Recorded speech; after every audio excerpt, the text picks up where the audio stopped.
পরীক্ষার হলে দেখে লেখা একটা অনেক বড় আর্ট, আর এই বড় আর্টিস্টিক স্কিলটা সবার মধ্যে থাকে না। আমি যেমন দেখে লিখতে অত ভালো করে পারি না, ভয় ভয় লাগে, স্যার দেখে নিবে বা ম্যাম দেখে নিবে, বা বলতে গেলে আমার চোখটাও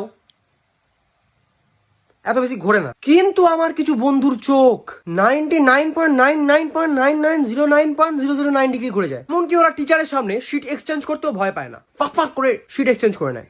এই বিশেষ জ্ঞানের দক্ষতা সম্পন্ন ব্যক্তিবর্গরা যারা পড়ে যায় তাদের থেকে অনেক সময় অনেকবার অনেকভাবে বেশি নাম্বার নিয়ে চলে আসে। অ্যাকচুয়ালি দেখে লাগা একটা টেকনিক রয়েছে।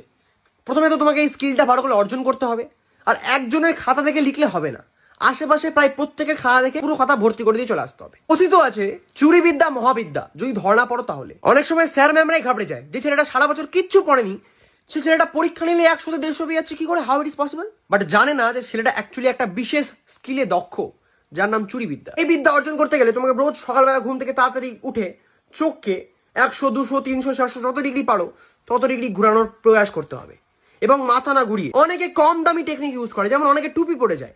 এবার টুপি পড়ে যায়, প্রথম প্রথম স্যাররা বুঝতে পারতো না, এখন টুপি পড়ে গেলে টুপি খুলে দেয়। কিন্তু যারা অ্যাকচুয়ালি চুরি বিদ্যাকে ভালোবাসে তারা যেভাবে সেভাবে টুকলি করে নেয়। ইস্ট অর ওয়েস্ট, টুকলি ইজ দ্য বেস্ট। ট্যাগ করে দাও তোমার সেই বিশেষ বিশেষ দক্ষ বন্ধুদের যারা চুরি বিদ্যায় মহৎ।